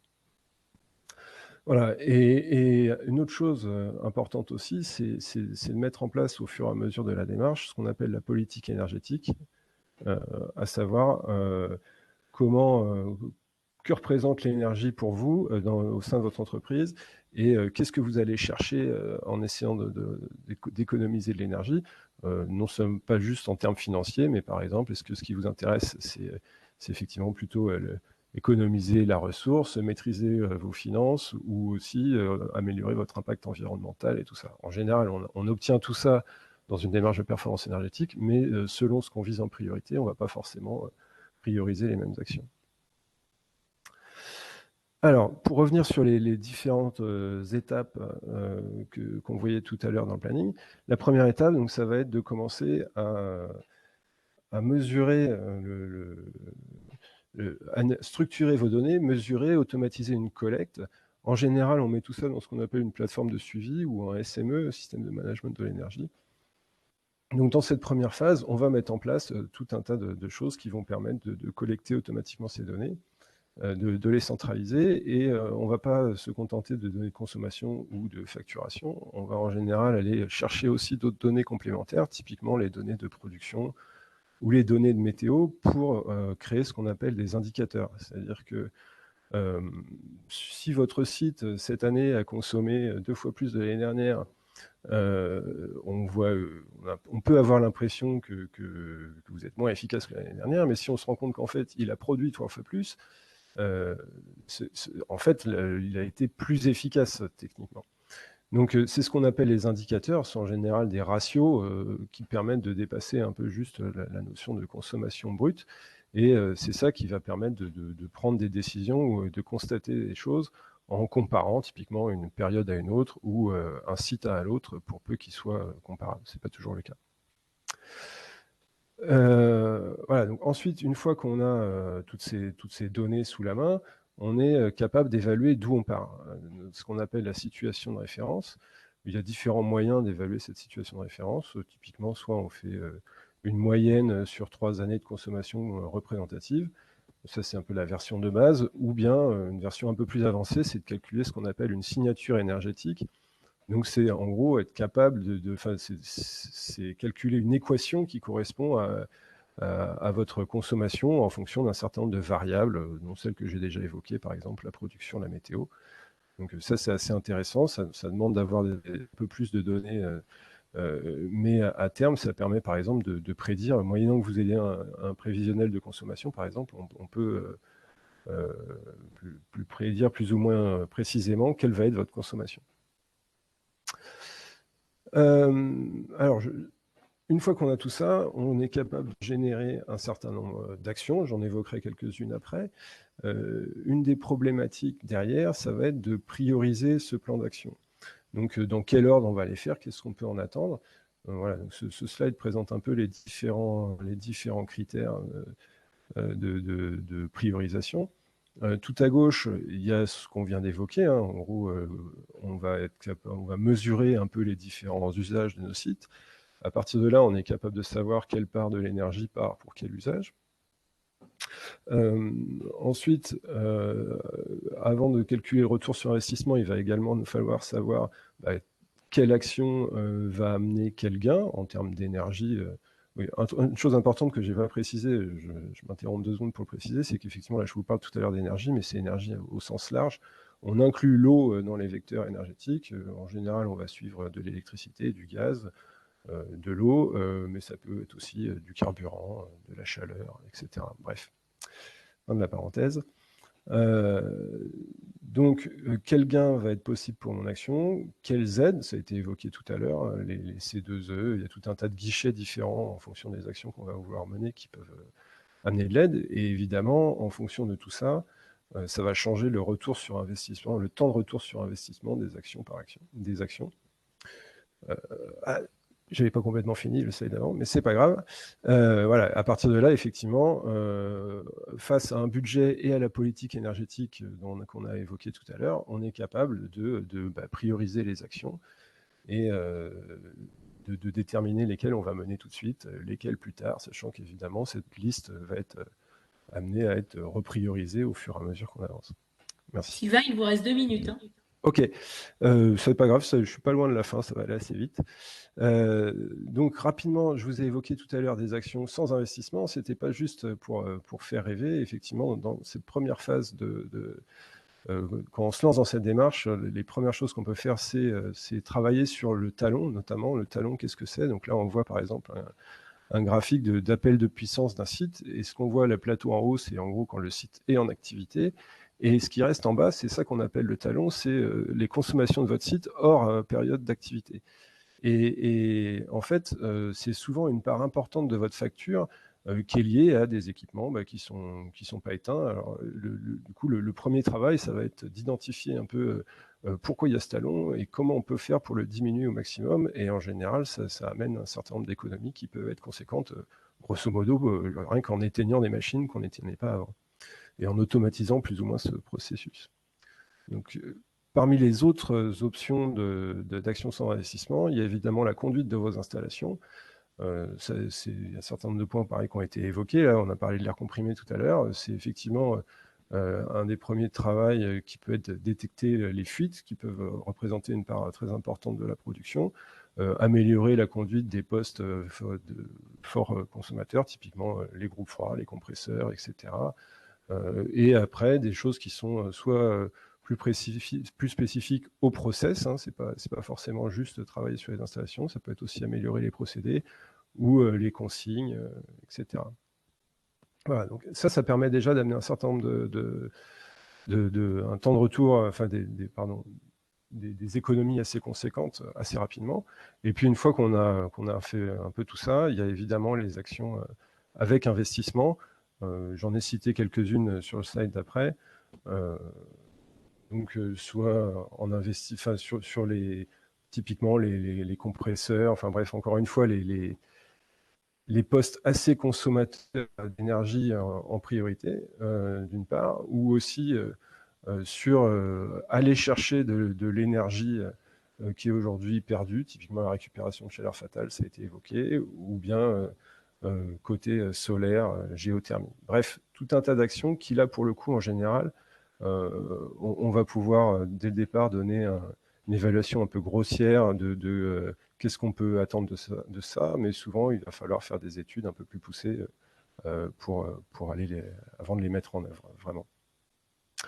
Voilà, et pour conclure, je reviens sur le fait que c'est une démarche itérative qui s'arrête jamais vraiment, hein, il se mord un peu la queue. Ce qui est important, c'est que à chaque fois qu'on met en place des actions, il va falloir évaluer si on a bien les résultats attendus pour pouvoir prendre des décisions pour la suite. D'où l'importance aussi de la situation initiale, parce que c'est ça qui va permettre d'évaluer est-ce qu'on a les économies attendues, étant donné que les économies, c'est de l'énergie qu'on n'a pas dépensée. Ça ne se mesure pas avec des capteurs. Il va falloir mettre en place des protocoles de mesure pour évaluer est-ce que ça fonctionne ou pas. Et à partir de tout ça et des nouvelles, de ce nouvel état, on va pouvoir prendre des décisions pour recommencer une itération et ainsi de suite. Voilà, donc merci pour votre attention et je suis à disposition si vous avez des questions. Bonne journée.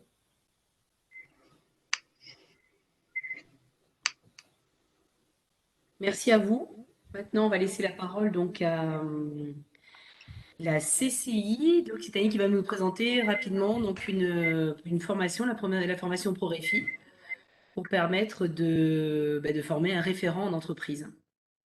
À Vincent. Bonjour à tous, donc je suis Vincent Garneau, je suis chargé de projet énergie pour la CCI d'Occitanie et je suis également formateur accompagnateur sur cette formation-là.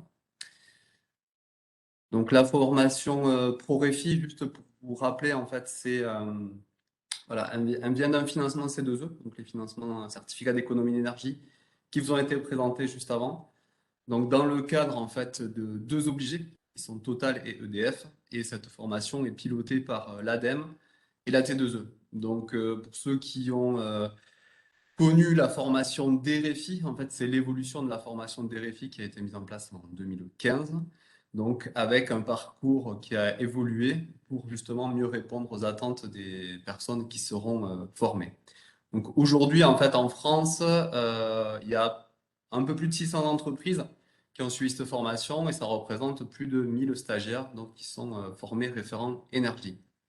Donc, elle s'adresse principalement aux entreprises industrielles, donc le secteur de l'agroalimentaire. Votre code NAF est pris en compte pour être éligible à cette formation. Et elle a été aussi, elle a évolué pour s'adapter aux industries du complexe, du tertiaire complexe. Pardon. Donc voilà, c'est pas la cible aujourd'hui, mais sachez-le quand même. Donc, qu'est-ce que c'est que cette formation en fait? ProRéfi, donc, le but, c'est de former un référent énergie en entreprise. Donc, et comme je le dis, elle a évolué sur un parcours multimodal, donc, qui se présente sur plusieurs étapes. Donc, la première, c'est une formation en ligne. Donc, un MOOC qui va vous rappeler en fait tout ce qui est essentiel pour un référent énergie. Donc, des valeurs techniques, c'est quoi les procédés, comment ils sont mis en place dans l'industrie. Donc, on va dire que c'est une mise à niveau qui se fait en ligne. Donc, quand vous êtes disponible, vous la suivez. Il faut compter à peu près 6 heures. Donc, et elle doit se faire par contre en amont de la formation. Donc, la formation qui est le stage présentiel. Bon, voilà, où il y a eu des classes virtuelles avec le contexte qu'on a connu au niveau sanitaire. Mais là, de ce qu'on constate, c'est que les stages reprennent en présentiel. C'est quand même plus favorable, notamment pour la partie échange. Donc, c'est 2 jours. Donc, on a un formateur donc, qui est accrédité ProRéfi. Et donc, on s'appuie en fait sur la norme ISO 50001 pour dérouler un petit peu tout ce qu'on peut retrouver en fait en termes de thématiques qui sont intéressantes sur l'énergie. Donc, la base, c'est quoi une politique énergie, les différents types de procédés, comment on les met en œuvre, comment on les surveille, comment on les améliore. Et tout ça incrémenté, bien sûr, voilà, d'exercices pratico-pratiques avec l'ensemble des participants où en fait, on se met en condition réelle de situation industrielle pour résoudre d'éventuelles problématiques, celles qui reviennent notamment le plus fréquemment. Ça peut, voilà, mise en place d'un plan de comptage, comment optimiser un process, aller voir sa direction, mettre en place un argumentaire. Tout ça sera travaillé en formation. Et on prépare aussi la suite. C'est partie notamment de la nouveauté, c'est que vous avez un accompagnement individualisé par stagiaire. Et donc, vous préparez avec le formateur les axes, les thèmes d'accompagnement. Donc, il y en a 9 possibles, hein. 9 thématiques qui vont, voilà, mise en place d'un plan de comptage, par exemple, mettre en place un projet énergie, stratégie d'achat. Donc, ça couvre, voilà, il y a 9 actions types, mais qui peuvent couvrir l'ensemble des thématiques que vous pouvez avoir dans votre industrie. Donc, voilà, c'est un accompagnement de 20 heures par stagiaire. Donc, comment ça se passe? Ben, le formateur accompagnateur vient en entreprise, fait le point avec le stagiaire et sa direction pour valider en fait 2 ou 3 thématiques. On n'en prendra pas plus parce que l'idée c'est d'essayer d'avancer et d'accompagner. Et la philosophie de cet accompagnement, c'est apprendre à faire faire en fait. C'est donner et accompagner le stagiaire pour qu'il ait les clés en fait et qu'il gagne en autonomie sur cette thématique-là. C'est pas une posture de bureau d'études où on va arriver en tant que sachant. Donc, bien sûr qu'on a les compétences, mais l'idée, c'est plutôt que ce soit le stagiaire qui fasse des propositions et nous, qu'on soit juste là en correction pour l'accompagner à être plus autonome sur ces thématiques-là. Et ensuite, il aura accès, une fois qu'il aura fini sa formation, il aura accès à des modules complémentaires. Donc, il y en a 6 aujourd'hui. Pour vous citer, voilà, les 2 qui sont, c'est un module par exemple sur tout ce qui va être énergie renouvelable, qui est assez demandé aujourd'hui, et ça peut être aussi sur des points spécifiques sur de la recherche de financement. Donc les bénéfices pour l'entreprise, bah, c'est la montée en compétence voilà, de ses salariés autour de cette thématique-là. C'est un parcours adapté et surtout individualisé. Le salarié formé aura accès à une communauté, donc des référents énergie. Donc c'est une plateforme en ligne sur laquelle il va retrouver voilà, du partage d'expérience, il pourra poser des questions via l'intermédiaire d'un forum. Et puis il y a tous les outils qui sont développés par la T2E, donc il y a des guides techniques par exemple sur l'air comprimé, et aussi on a des outils qui permettent de simuler les actions qu'on peut mettre en place. Voilà, et je l'ai dit, donc l'accès à des formations complémentaires. Et on a également voilà, tout ce qui va être politique. On a entendu parler de RSE, de politique énergie. Donc, c'est en tout cas une belle marche pour basculer sur ISO 50001 si vous ne l'êtes pas déjà. Du coup, qu'est-ce qu'il faut comme critère d'éligibilité? Donc, vous pouvez aller vérifier directement. Vous avez l'adresse sur notre site qui vous renverra vers un conseiller CC qui pourra vous donner des informations complémentaires. Donc, il faut un code NAF industrie. Donc, ça, pour les industriels de l'agroalimentaire, c'est bon. Il faut réussir son MOOC, donc avoir 70% de réussite au MOOC, puisqu'il est évalué à la fin pour intégrer. Mais ça, on vous aide, on vous accompagne pour y arriver. Et voilà, il faut également avoir réalisé un audit énergie. Donc, si vous l'avez fait, si vous êtes éligible à l'audit, vous l'avez déjà. Sinon, sachez qu'il y a un petit module où vous accompagne pour le réaliser. C'est assez simple. Voilà les conditions d'éligibilité. Ensuite, qu'est-ce que ça coûte? Donc, 3 700 € par stagiaire, sachant que pour les entreprises de moins de 300 personnes, c'est éligible à 80%, donc ça fait un reste à charge maximum de 750 €. Et pour les entreprises de plus de 300, aujourd'hui, c'est 40% de prise en charge, sachant que votre OPCO peut venir compléter 40% supplémentaires. Voilà. Mais ça, on vous le expliquera en détail si vous nous contactez pour des informations complémentaires. Et on vous a mis les dates des prochaines formations qui sont organisées au sein des CCI Occitanie. Voilà. Et puis, vous avez notre site internet avec l'ensemble des offres solutions. Vous pouvez retrouver ce qu'on propose également comme un autodiagnostic qui vous permet de vous situer vis-à-vis de votre situation. Voilà, Merci. je me tiens à votre disposition pour toute information complémentaire. Merci Vincent. Et maintenant, Aude, donc on a vraiment beaucoup de retard. Donc Aude, tu as quelques minutes pour nous présenter le parcours, mais ça, tu sais faire.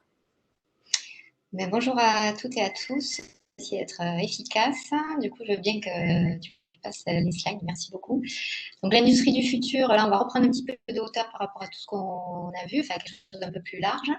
Parce que l'objectif, c'est de gagner en performance et en compétitivité pour l'industrie en transformant tous les systèmes de production, notamment par l'introduction de nouvelles technologies.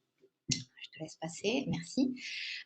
L'objectif, c'est d'avoir en fait vraiment une approche globale de l'entreprise et de l'avoir comme un système où toutes les dimensions sont en interaction les unes avec les autres.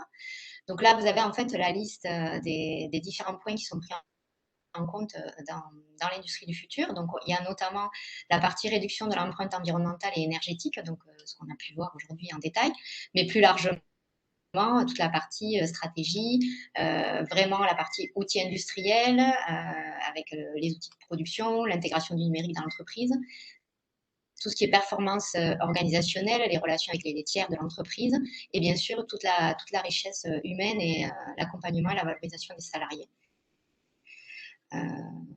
Donc, pour rentrer dans le vif du sujet du programme régional Industrie du futur, c'est un programme en fait qui propose un accompagnement sur mesure, donc du conseil, grâce à des experts de l'industrie du futur qui ont été référencés par la région et qui vont pouvoir vous accompagner en fait de manière globale et personnalisée sur les différents leviers que je viens d'évoquer pour mettre en œuvre en fait une stratégie à impact rapide. Voilà, donc ça qui est quand même important, c'est essayer de voir finalement déjà à court terme ce qui peut être mis en place pour gagner en performance et puis après s'inscrire un peu plus dans quelque chose de long terme.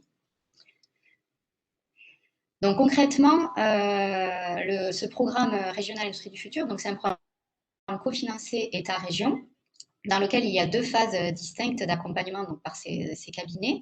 La première phase, c'est une phase courte de 5 jours, qui est la réalisation d'un diagnostic. On l'a vu notamment aujourd'hui sur tous les aspects énergétiques. Déjà, le point de départ, c'est de faire un bilan, de voir mon année. Donc là, c'est bien ça la première étape, de faire un diagnostic, d'identifier en fait les objectifs prioritaires de votre entreprise en termes de transformation. Et donc, pour cette phase-là, il y a un financement pris en charge à 100%, donc État-région. Ensuite, il y a une phase 2, plus longue, qui peut aller jusqu'à 25 jours d'accompagnement par ces experts, qui va permettre en fait de mettre en œuvre finalement le plan d'action. Et donc là, on est sur une prise en charge à hauteur de 50% des frais de conseil. Donc, au niveau des prestataires retenus, il y en a 7. Ils sont listés là en bas de slide. Le choix du prestataire revient à l'entreprise parmi ces 7. Donc, l'objectif, c'est vraiment d'avoir un rôle d'architecte pour ce prestataire. Donc, c'est un tiers de confiance. Il n'est pas offreur de solutions telle ou telle. Mais c'est vraiment en fait un expert sur cette démarche industrie du futur. Donc, au niveau des critères d'éligibilité pour ce dispositif d'aide, c'est globalement assez large et assez facile à mettre en œuvre comme dispositif. Il faut bien évidemment avoir une activité industrielle, mais quel que soit le niveau de maturité. Voilà, c'est pas parce qu'on parle d'industrie du futur qu'il faut déjà, ou être une entreprise déjà très automatisée ou autre. Voilà, ça s'adresse vraiment à toutes les entreprises. Donc, il faut être situé en Occitanie, toute taille d'entreprise jusqu'aux entreprises de taille intermédiaire, donc jusqu'à... vous avez les critères, on va essayer d'aller vite. Il faut au moins avoir un premier bilan d'activité, donc sur 12 mois minimum, des fonds propres au moins égaux à la subvention demandée. Bon, voilà. Il n'y a pas des critères très, très restrictifs, mais en tout cas, il y a des gens pour vous accompagner si vous posez des questions, si vous êtes éligible ou pas par rapport à ce dispositif. Donc, en tout cas, si vous êtes intéressé, vous pouvez vous rendre sur le hub entreprendre.laregion.fr. Il y a une page spécifique dédiée à ce dispositif, donc le parcours régional industrie du futur.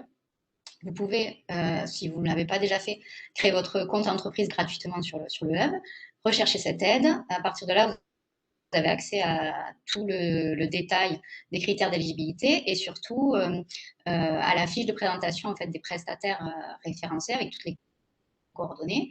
Et donc, vous pouvez faire rentrer en contact avec eux, faire votre choix, avoir un devis et puis déposer votre dossier en ligne. Donc, vous serez redirigé vers la plateforme Mes aides en ligne pour ce faire. Donc là, vous avez quelques exemples d'entreprises qui sont déjà engagées dans ce parcours industrie du futur, notamment le groupe Barba qui a témoigné aujourd'hui. Donc, ce qui me semble, moi, un point important, c'est qu'en fait, ce dispositif de conseil pour vous accompagner dans votre transformation, il peut être complémentaire à d'autres dispositifs d'aide. On en a vu pas mal aujourd'hui, notamment pour vous aider sur de l'investissement. Il en existe plusieurs sur différents volets, hein, selon que ce soit sur l'investissement matériel, de l'immatériel, de l'innovation. Donc là, je vous ai mis quelques liens utiles, notamment le entreprendre.laregion.fr où vous retrouvez les dispositifs d'aide régionaux. Vous pouvez faire des recherches à la fois sur les dispositifs d'aide et à la fois sur les structures qui peuvent vous accompagner pour vous orienter au mieux dans ces aides en fonction de votre projet ou vous aider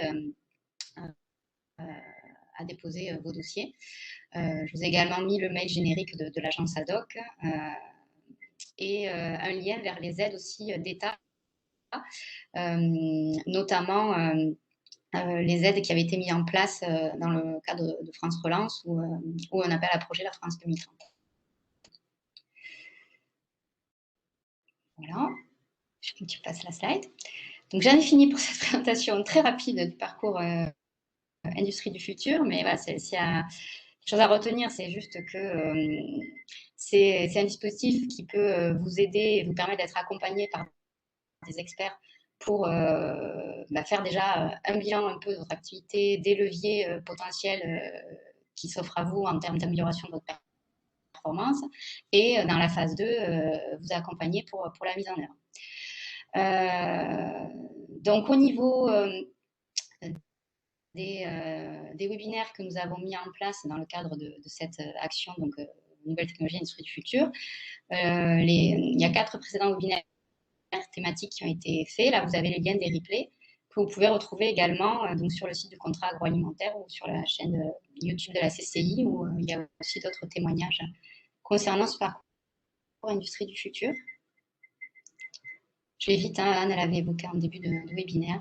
Et si vous avez encore quelques minutes et si vous le souhaitez, on peut prendre quelques questions par rapport à toute la présentation de ce jour. Merci. Sachant que, comme on l'a déjà dit au début, donc ce webinaire est enregistré et le replay sera aussi, comme les 4 autres, sur le site aussi de la CCI Occitanie. Donc n'hésitez pas aussi, hein, vous pouvez le réutiliser vous, le transférer aussi à des prospects ou des... Enfin voilà, après c'est à utiliser à bon escient.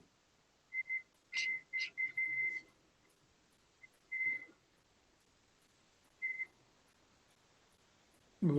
Tout le monde a très fait, ça c'est très très clair.